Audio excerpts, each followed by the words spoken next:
No vídeo de hoje, nós vamos falar sobre a influência de John Dewey no ensino de arte brasileiro.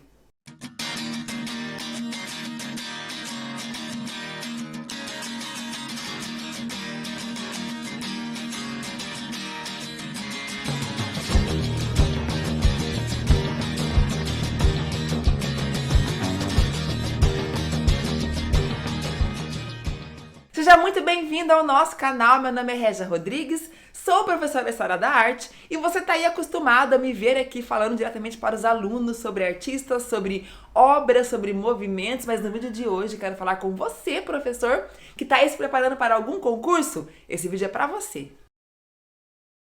Esse vídeo está sendo patrocinado pela GETUSP, que é uma escola preparatória para os maiores concursos do Brasil, inclusive o concurso de São Paulo, que eu tenho o prazer de fazer parte aí do grupo de professores. Se você está procurando aí algum curso que possa te ajudar nessa trajetória, eu tenho certeza que você vai gostar. Dá uma olhadinha lá no site da GETUSP. Lá você encontra os links para vários concursos diferentes, inclusive o concurso do Estado de São Paulo. John Dewey foi um grande arte-educador norte-americano que influenciou tanto a educação, norte-americana quanto também a educação brasileira. Muitos autores, como Ana May Barbosa, por exemplo, afirmam que ele foi, de certa forma, mal compreendido ou que seus métodos foram mal aplicados aqui no Brasil, nunca de uma forma integral, mas somente em recortes, fazendo com que não se apropriassem totalmente daquilo que ele propunha quanto arte e educação. Mas a sua influência é muito visível, muito notada em várias fases diferentes do ensino de arte aqui no Brasil, principalmente quando a gente pensa numa linha cronológica, né? A gente percebe como que a sociedade influenciou essa questão da educação mesmo e como tudo isso se refletiu na questão do ensino de arte.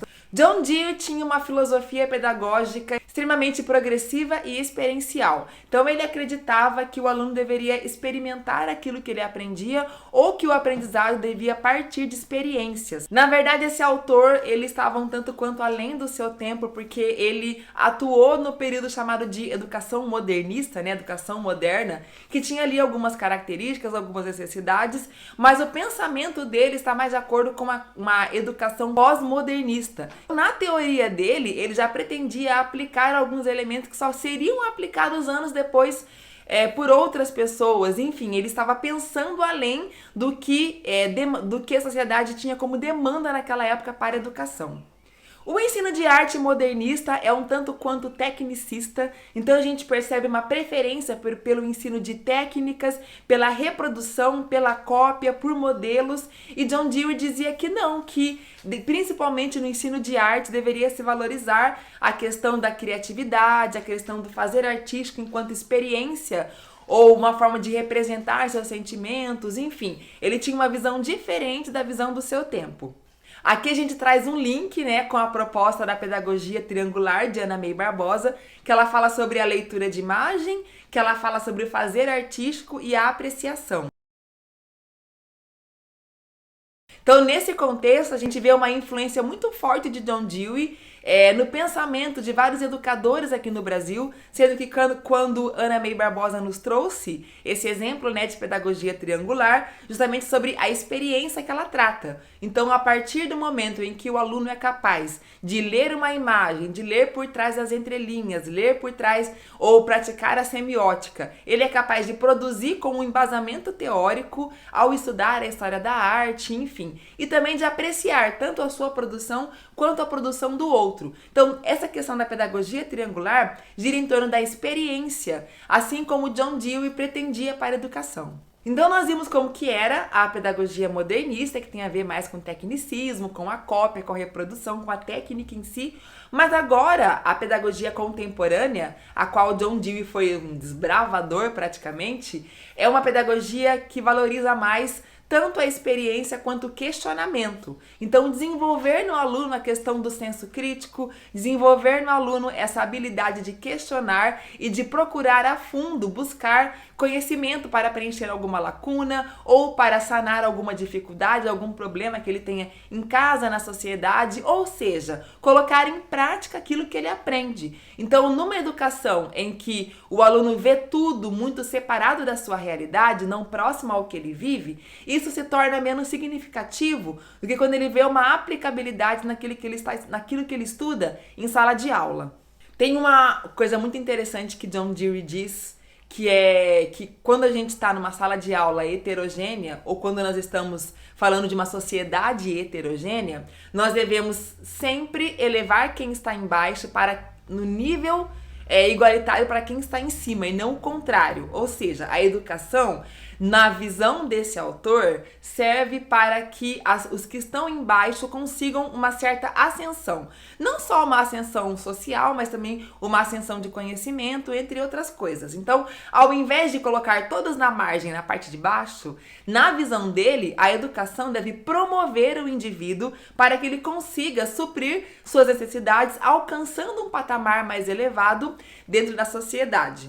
Então, por exemplo, Aristóteles, lá na Grécia Antiga, ele dizia que o artesão e o artista eram indivíduos diferentes e que o artista tinha uma posição social, uma relevância social maior do que o artesão. E para John Dewey, a educação serve para romper essa separação. Então, para ele, ao invés de nós deixarmos o artesão sempre no patamar inferior, a educação deve elevar o artesão ao patamar de artista.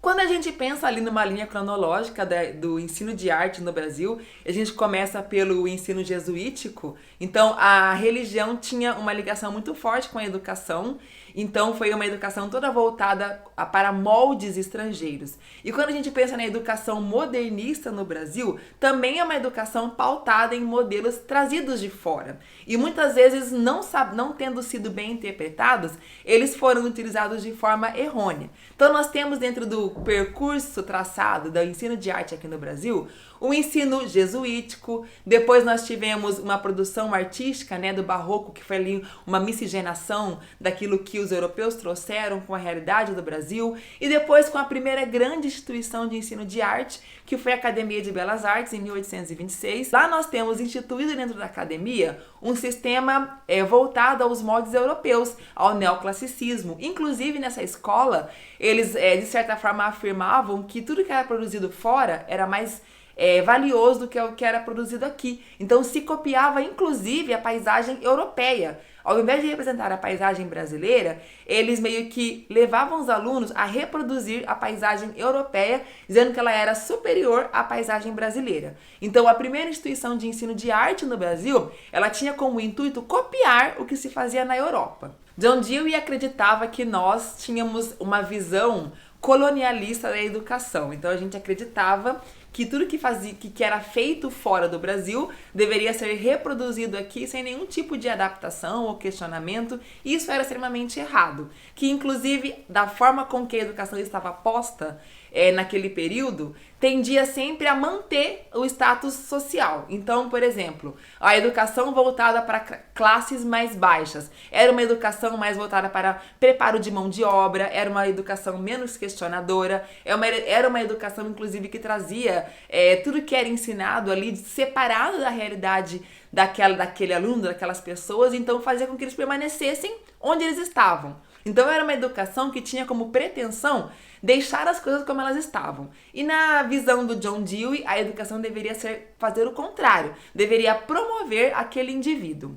John Dewey fala muito também sobre a questão de educar os nossos mestres. Então, por exemplo, depois de tantas transformações, tantas mudanças, na questão do ensino mesmo, de uma forma geral, no ensino de arte, na pedagogia, nas novas propostas que chegaram aqui no Brasil, a gente sempre tem uma geração de educadores que muitas vezes não estão preparados para a demanda da sua época. Então, por exemplo, eu sou professora de História da Arte, atuo no ensino médio, mas já atuei desde a educação infantil, ali todas as fases do ensino.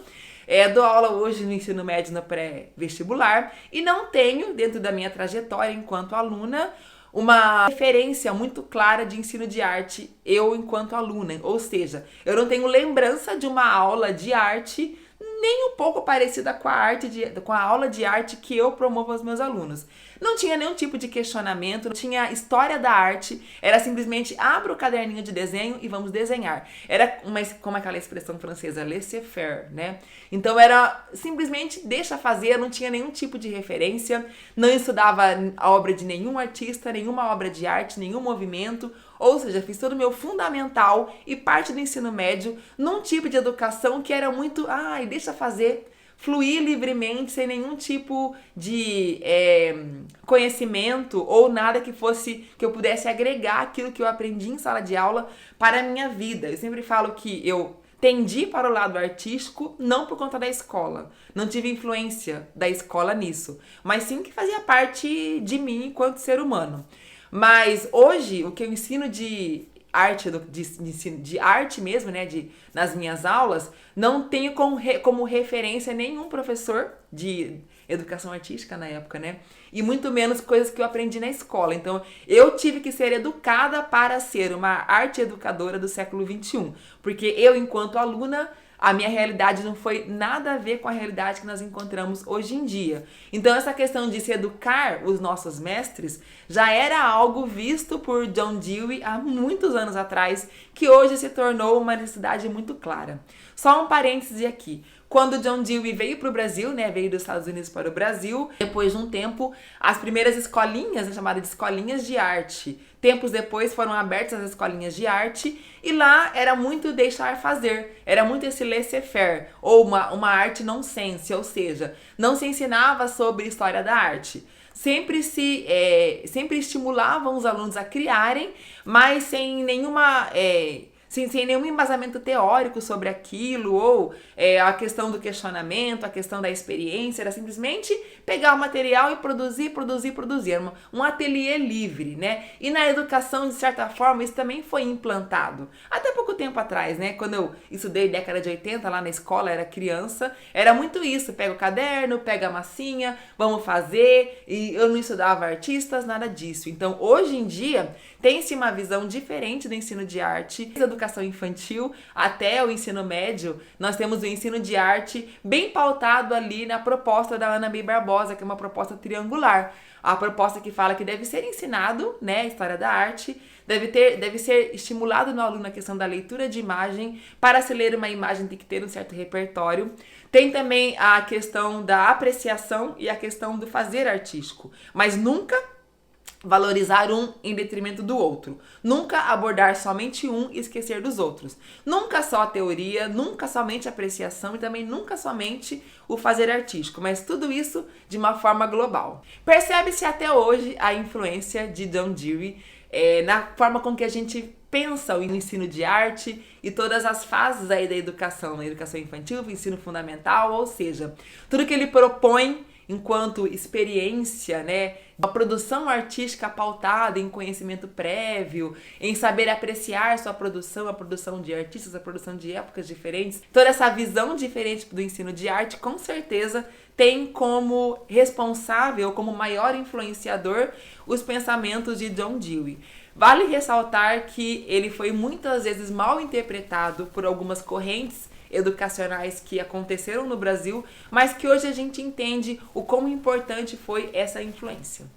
Lembrando que no curso da GETUSP você encontra aulas falando sobre esse autor e sobre vários outros que influenciaram aí a arte e educação no Brasil e que serão cobrados na prova do estado de São Paulo, mas também em outras provas de outros lugares.